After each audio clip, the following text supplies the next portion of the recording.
So it all starts here with this 100-liter RO water purifier. This removes any minerals, salts and iron from the water.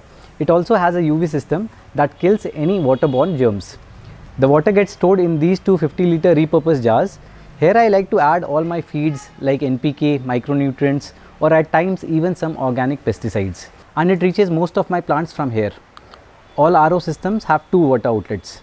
One gives you the pure filtered water. The contaminants and impurities that are rejected by the RO membrane are diverted as wastewater, which is typically flushed away into the drain. But I don't like to waste water, so this goes up to the overhead tank and is used for all my fruit plants. So I have a 500 liters tank installed for my wastewater. Right next to this I have two diaphragm pumps installed. These run on 12 volts DC at 3 ampere power supply. This one is for the misting system, which has been installed above all my epiphytes, and the second one is directly connected to my hand sprayer, which you might have seen me using in many of my videos. These pumps give me roughly 8 to 9 liters of flow per minute. First let me show you how I use the hand sprayer. So the first step is to lay the spray tube flat to the farthest point from where I intend to start watering. I always like to follow the same order of watering as it helps me in multiple ways. First is you don't miss out on any plant when you learn to water in a set pattern. The second is you don't get your hose tangled as you don't have to overlap your root. By doing so, I make sure the hose is arranged in a straight line and doesn't fold anywhere midway.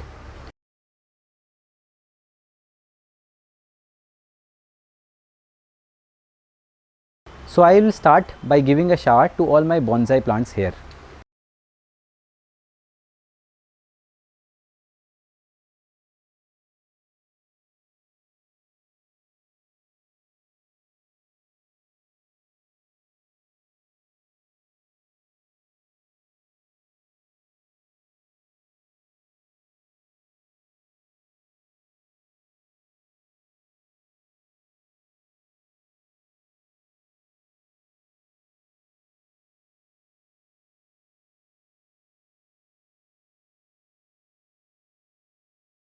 Next to this is my bromeliad hanging, which has been growing here for over 5 years now. I also make sure that all leaves are washed thoroughly. This helps remove any dust from the leaves and also increases the humidity around the plant.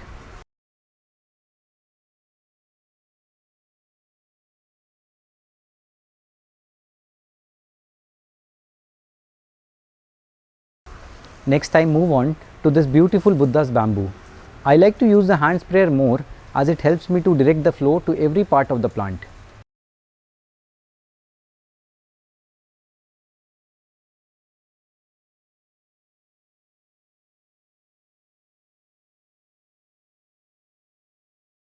From here, as I go backwards, I like to water the coir poles on these philodendron Ceylon. They tend to grow faster if you mist them regularly. I have grown them from cuttings and will soon upload a video on how I made these from cuttings.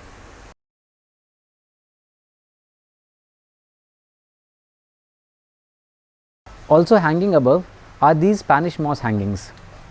I will spray them evenly on all sides.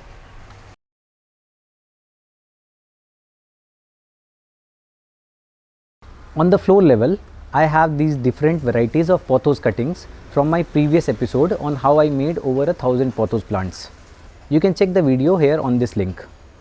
As I move backwards, I spray them evenly along.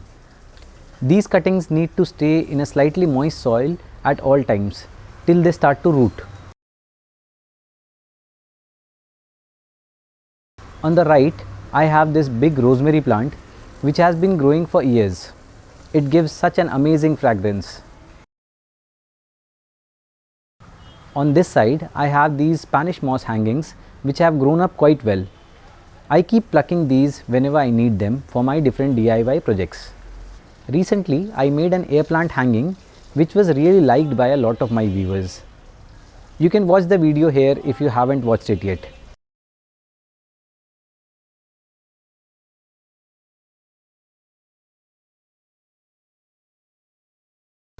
The giant pothos really loves high humidity, and that's the reason behind these big leaves. I water the coir pole well, making sure it's moist. This forces the plant to give more aerial roots to cling on the pole and also gives bigger sized leaves.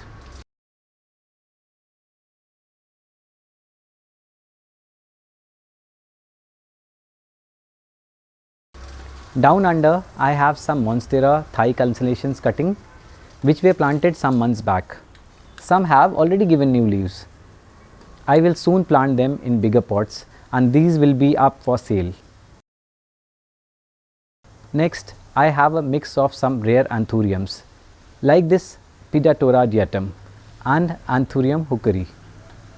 Also, I have some philodendrons like the Florida Beauty,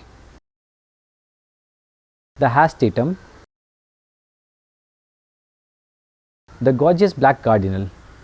Links to all these plant videos are showing on the top right. Do check them if you want to see a detailed information on these plants.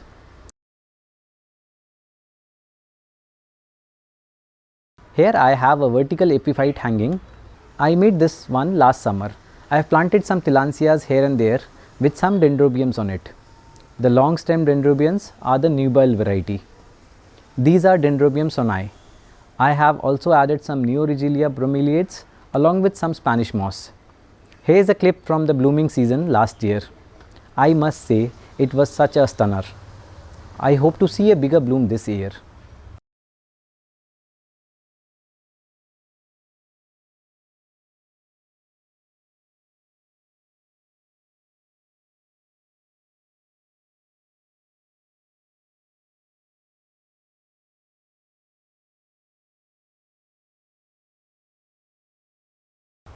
On this side, I have some foliage plants and a little fish pond.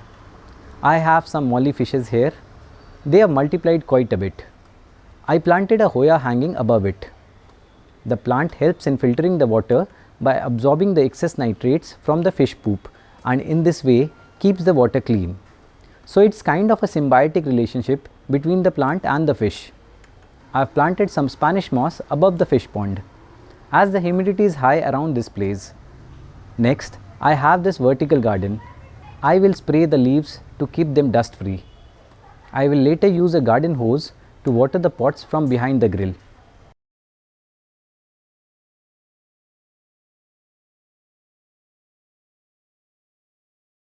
Now, I will water the plants under the spiral stairs. Here I have a mix of some Ripsalis and some other air plants.